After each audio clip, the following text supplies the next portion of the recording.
আসসালামু আলাইকুম। কেমন আছেন আপনারা সবাই? আশা করছি সবাই অনেক বেশি ভালো আছেন। সবাইকে আবারও একবার আমন্ত্রণ করছি সাদামাটা রান্নাঘর অ্যান্ড ব্লগসের আরেকটি নতুন ভিডিও দেখার জন্য। আজকে আমি আপনাদের মাঝে ১ টুকরো মুরগির মাংস দিয়ে কোনরকম ডাল ছাড়াই ৫ মিনিটেই চিকেন কাবাব রেসিপিটি শেয়ার করছি। আশা করছি ভিডিওটা আপনাদের কাছে একটু হলেও ভালো লাগবে। তো চলেন দেখি তৈরির পুরো প্রস্তুত প্রণালী আপনাদের মাঝে শেয়ার করি। এখানে আমি মুরগির একটা বুকের মাংস নিয়েছি। বুকের ১ পার্ট মাংসটা এভাবে টুকরো করে কেটে নিয়েছি। এই মাংসটা আবারও ছোট, ছোট করে পিস করে কেটে নিব। ছোট টুকরো করে। মাংসগুলো একেবারে ছোট টুকরো করে কেটে নিয়েছি। সঙ্গে একটা বড় সাইজের আলুও টুকরো করে কেটে নিয়েছি। এখন এই মাংস আর আলুর মধ্যে দিয়ে দিচ্ছি 1/2 চামচ মতো গোলমরিচ গুঁড়া আর সামান্য পরিমাণ লবণ। খুব ভালোভাবে মেখে নিব। আমি কিন্তু খুব ভালোভাবে আলু মাংসটা ধুয়ে পরিষ্কার করে নিয়েছি। চুলার উপর ফ্রাই প্যান বসিয়ে দিয়েছি। দিয়ে দিচ্ছি 1.5 টেবিল চামচ মতো তেল। তেল গরম হয়ে গেলে মেখে রাখা মাংসগুলো দিয়ে দিব। হালকা ভেজে নেব। ২ থেকে ৩ মিনিট মতো নেড়েচেড়ে ভেজে নেব। খুব বেশি ভেজে শক্ত করে ফেলা যাবে না। ভিডিওর শুরুতেই আপনাদের অনুরোধ করছি, যারা ভিডিও দেখছেন তারা প্লিজ একটা লাইক দিয়ে পুরো ভিডিও দেখার চেষ্টা করবেন। সবাই দেখছি ইদানিং আমার ভিডিওতে শুধু কমেন্ট করে যাচ্ছে। যদিও বা কেউ লাইক দিচ্ছে, কিছুক্ষণ পর লাইকটা আবার উঠিয়ে নিচ্ছে। কেন জানি না এরকম হচ্ছে? ইউটিউব মামা করছে, না আমার আপু ভাইয়েরা করছে আমি বুঝতে পারছি না। প্লিজ এরকম আর করবেন না, একটু সাপোর্ট করবেন। মুরগিগুলো ভেজে নিয়েছি, ব্লেন্ডারে জারে উঠে মিহি করে ব্লেন্ড করে নিয়েছি। একটা প্লেটে উঠিয়ে নিচ্ছি।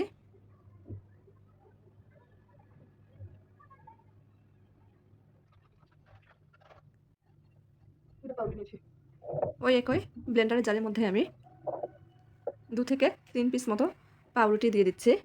একটু ভেঙে, ভেঙে দিচ্ছি। পাউরুটিটা খুব ভালোভাবে ব্লেন্ড করে নিব। ব্রেড ক্রাম্বসের কাজ করবে। সাইডে রেখে দিব। চুলার উপর আবারও ফ্রাই প্যান বসিয়ে দিয়েছি। দিয়ে দিচ্ছি আবারও ১.৫ টেবিল চামচ মতো তেল। তেল গরম হয়ে গেলে বড় সাইজের একটা পেঁয়াজ কুচি করে রেখেছিলাম দিয়ে দিচ্ছি। দিয়ে দিব ২ টা মতো কাঁচামরিচ কুচি। এখানে ২ টা কাঁচামরিচ পুরোটা ব্যবহার করিনি। আমার মেয়ে কাঁচামরিচের ঝালটা খেতে পারে না। তার জন্য স্কিপ করেছি। নেড়েচেড়ে কিছুক্ষণ ভেজে নিয়েছি।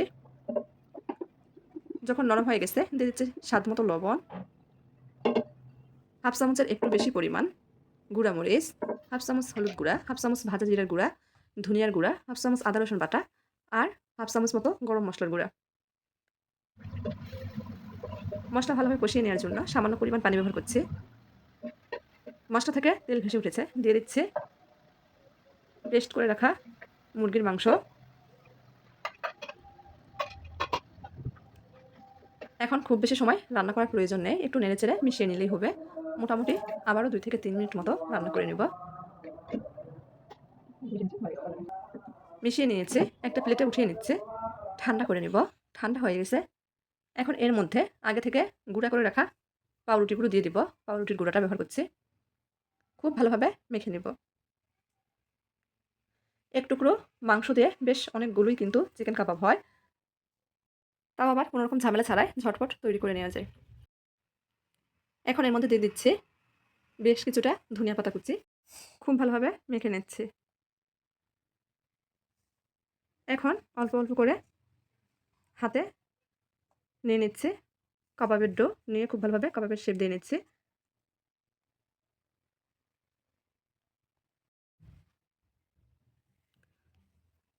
এক টুকরো মাংস দিয়ে বেশ অনেকগুলি কাবাব হয়েছে। আমি সবগুলো কাবাব ভেজে নিব না, কিছুটা ফ্রোজেন করে রেখে দিব। এখানে একটা বাটিতে একটা ডিম ভেঙে নিয়েছি। ডিমটা খুব ভালোভাবে ফেটিয়ে নিব। কয়েকটা কাবাব ফ্রোজেন করে রেখে দিয়েছি। বাকি কাবাবগুলো ভেজে নিব। ডিমের মধ্যে চুবিয়ে কাবাবগুলো ভেজে নিব। চুলার পর আগে থেকেই হাই হিটে তেল গরম করেছি। গরম তেলের মধ্যে কাবাবগুলো ছেড়ে দিব। চুলার আঁচ মিডিয়াম আঁচে কমিয়ে রেখে ভেজে নিব।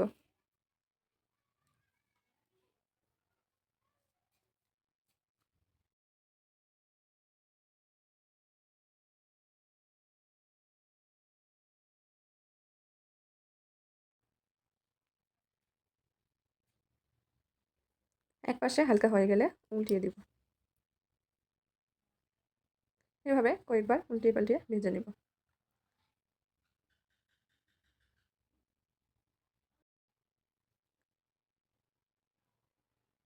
ভাজা হয়ে গেছে, তেল ঝরিয়ে উঠিয়ে নিব।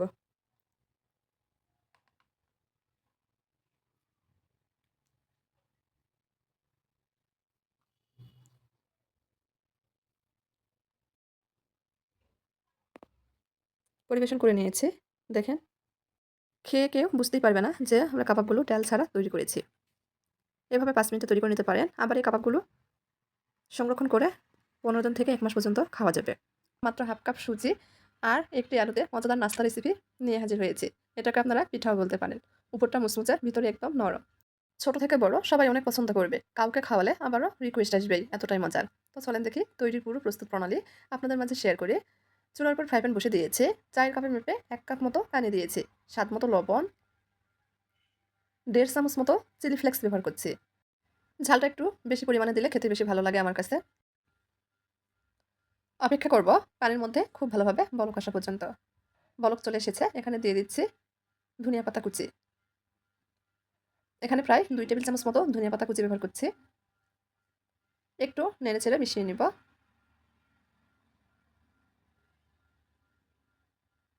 পানিটা ১ মিনিট মতো ফুটিয়ে নিব।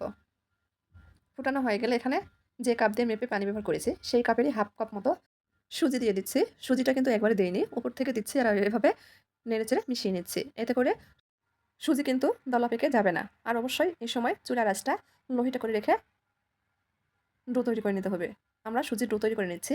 এই পর্যায়ে দিয়ে দিচ্ছি হাফ চামচ মতো ম্যাজিক মসলা। আপনারা ম্যাজিক মসলার পরিবর্তে চাট মসলা ব্যবহার করতে পারেন। নেড়েচেড়ে মিশিয়ে নিয়েছি। সুজিতে যে পানি ব্যবহার করেছি পানিটা টেনে এসেছে। ডো মতো তৈরি হয়ে গেছে। এ পর্যায়ে আগে থেকে মাঝারি সাইজের একটা আলু সেদ্ধ করে মেশ করে রেখেছিলাম দিয়ে দিচ্ছি। সুজির সঙ্গে নেড়েচেড়ে মিশিয়ে নিব। হাতের কাছে থাকা মাত্র কয়েকটা উপকরণে ঝটপট ১০ মিনিটে তৈরি করে নিতে পারেন এই নাস্তা রেসিপি বা পিঠা, যে যেটাই বলেন না কেন। খুব ভালোভাবে মিশিয়ে নিব।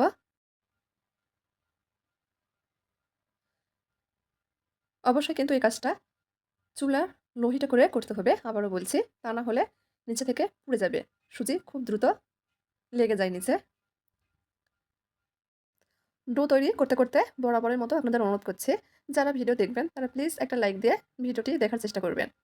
আর যদি আমার ভিডিওটা আপনাদের কাছে একটু ভালো লেগে থাকে তাহলে সবাই চ্যানেলটি সাবস্ক্রাইব করে চ্যানেলের পাশেই থাকবেন। সুজির ডো তৈরি হয়ে গেছে। চুলা বন্ধ করে দিব। একটা প্লেটে উঠিয়ে নিচ্ছি। ঠান্ডা করে নেব। ডোটা কিন্তু অনেকটাই ঠান্ডা হয়ে গেছে, তবে পুরোপুরি ঠান্ডা হয়নি। এখন এর মধ্যে দিয়ে দিচ্ছি ১ চামচ মতো তেল। তেল দিয়ে খুব ভালোভাবে মেখে নিব। এতে করে সুজির এই ডো কিন্তু হাতে আর লেগে যাবে না। চাইলে ইফতারিতেও এই নাস্তাটি তৈরি করে নিতে পারেন। সবাই কিন্তু অনেক পছন্দ করবে। ডোটা খুব ভালোভাবে মথে নিয়েছি। এখন অল্প অল্প করে ডো হাতে নিয়ে গোল করে চ্যাপ্টা করে নিচ্ছি।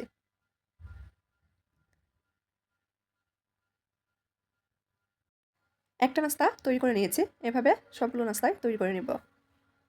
এখানে হাফ কাপ সুজি আর একটা আলু দিয়ে আমার ৫ টা নাস্তা হয়েছে।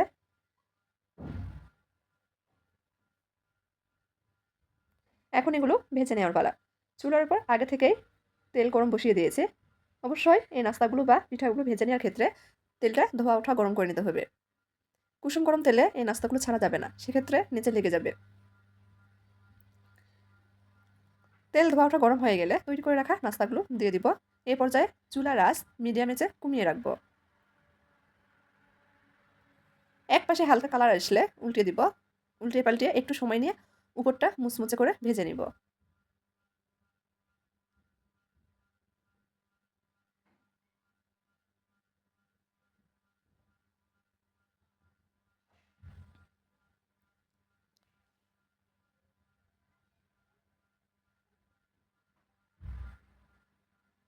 ভাজা হয়ে গেছে। এখন তেল ঝরিয়ে উঠিয়ে নিব। ঝটপট কোনো কিছু খেতে মন চাইলে ঘরে যদি সুজি আর আলু থাকে তাহলে ১০ মিনিটেই নাস্তা তৈরি করে নিতে পারেন। গরম গরম সস দিয়ে খেতে কিন্তু ভীষণ ভালো লাগে। পরিবেশন করে নিয়েছি। একটা আপনাদের মাঝে ভেঙে শেয়ার করছি যে কীরকম হয়েছে। একটু কাছ থেকে দেখিয়ে দিচ্ছি উপরটা কতটা মুচমুচে। দেখেন ভিতরে একদম নরম। আজকে আমি আপনাদের মাঝে মাত্র ২ থেকে ৩টি উপকরণে তৈরি ডেজার্ট রেসিপি নিয়ে হাজির হয়েছি। শুধুমাত্র দুধ আর ডিম ঘরে থাকলেই তৈরি করে নিতে পারবেন। এই ইফতারে মন প্রাণ ঠান্ডা করার মতো ডেজার্ট, কলিজা ঠান্ডা হয়ে যাবে। তো চলেন দেখি তৈরির পুরো প্রস্তুত প্রণালী আপনাদের মাঝে শেয়ার করি। এখানে আমি আগে থেকে একটা বাটিতে 3টা ডিম ভেঙে রেখেছিলাম। আজকে আমি 3টা ডিম দিয়ে তৈরি করছি। ডিমের সাইজ ছোট, সেজন্য 3টা ডিম ব্যবহার করেছি। ডিমের সাইজ বড় বা মাঝারি হলে 2টা ডিম দিয়ে তৈরি করা যাবে। 2টা ডিমের জন্য এখানে আমি হাফ কাপ মতো চিনি ব্যবহার করছি। মিষ্টিটা যে যার স্বাদ মতো ব্যবহার করে নিতে পারেন। 2টা ডিমের জন্য 4 কাপে মেপে হাফ কাপ মিষ্টি কিন্তু যথেষ্ট। এতে করে খুব বেশি মিষ্টিও হবে না, আবার একেবারে কম মিষ্টিও হবে না। ডিমটা খুব ভালোভাবে ফেটিয়ে নিচ্ছি, চিনিটা ভালোভাবে গলে যাওয়া পর্যন্ত। ভিডিওর প্রথমেই আপনাদের অনুরোধ করছি, যারা ভিডিও দেখছেন তারা প্লিজ একটা লাইক দিয়ে ভিডিওটা দেখার চেষ্টা করবেন।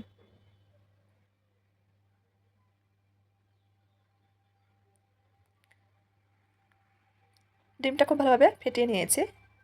ডিমের কালার চেঞ্জ হয়ে গেছে।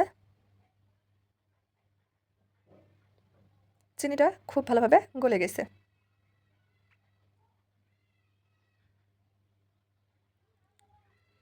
এখন এই ডিমের মিশ্রণ আমি মেপে নেব। মেপে তৈরি করলে কিন্তু খুব ভালোভাবে তৈরি করা যাবে।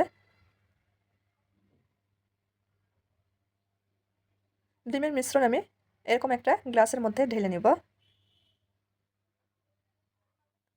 ঠিক যে পরিমাণ ডিমের মিশ্রণ নিয়েছি সমপরিমাণ আগে থেকে জাল করে ঘন করে রাখা দুধ ব্যবহার করব। ডিমের এই মিশ্রণ আবারও একটা বোলের মধ্যে ঢেলে নিচ্ছে।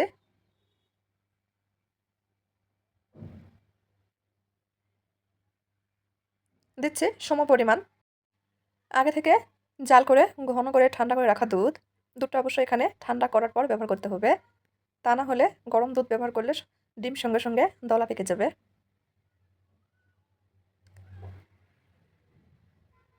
অল্প অল্প করে দুধ দিচ্ছি আর মিশিয়ে নিচ্ছি।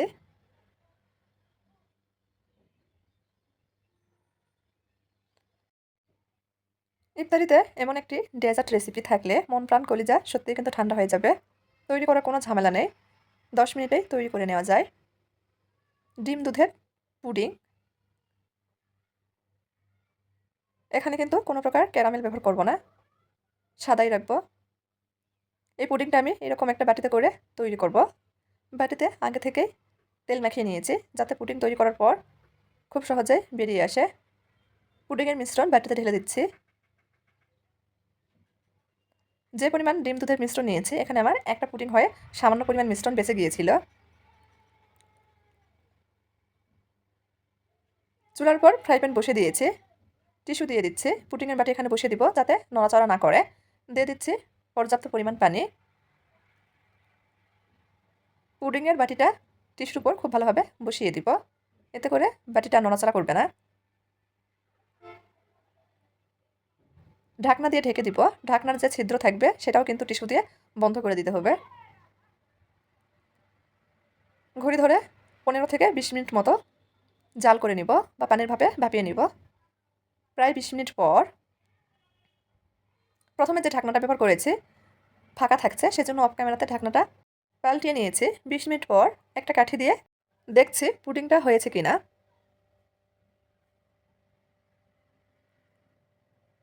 কাঠিটা একেবারে পরিষ্কার বের হয়েছে, তার মানে পুডিং হয়ে গেছে। এখন পুডিংয়ের বাটিটা ঠান্ডা করে আপনাদের পরিবেশন করে দেখিয়ে দিব। গরম থাকা অবস্থায় কিন্তু পুডিংটা বের করা যাবে না, এতে করে ভেঙে যাবে।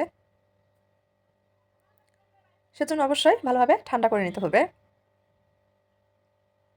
খুব ভালোভাবে ঠান্ডা করে নিয়েছি, আমি বাইরে রেখে ঠান্ডা করেছি। এখন একটা প্লেটে ঢেলে নিব। অফ ক্যামেরাতে ঢেলে নিয়েছি। দেখেন দেখতে কতটা সুন্দর হয়েছে। এখন আপনাদের মাঝে কেটে শেয়ার করছি। যদি আমার আজকের এই ডেজার্ট রেসিপিটি আপনাদের কাছে ভালো লেগে থাকে তাহলে প্লিজ সবাই চ্যানেলটি সাবস্ক্রাইব করে চ্যানেলের পাশেই থাকবেন। ঝটপট ইফতারে তৈরি করে দেখতে পারেন, শুধু ইফতার না, যে কোনো সময় তৈরি করা যাবে। বাচ্চারাও কিন্তু অনেক পছন্দ করে। কোনো রকম ঝামেলা ছাড়াই তৈরি করা যায়। দেখেন কতটা সুন্দর হয়েছে। এই ধরনের ডেজার্ট রেসিপি কিন্তু ঠান্ডা ঠান্ডা খেতেই ভালো লাগে, যেহেতু ইফতারিতে পরিবেশন করব। এই অবস্থায় ফ্রিজে রেখে দিব, পরে ঠান্ডা ঠান্ডা পরিবেশন করা যাবে। তো আজকের মতো এই পর্যন্তই। সবাই ভালো থাকবেন। আল্লাহ হাফেজ।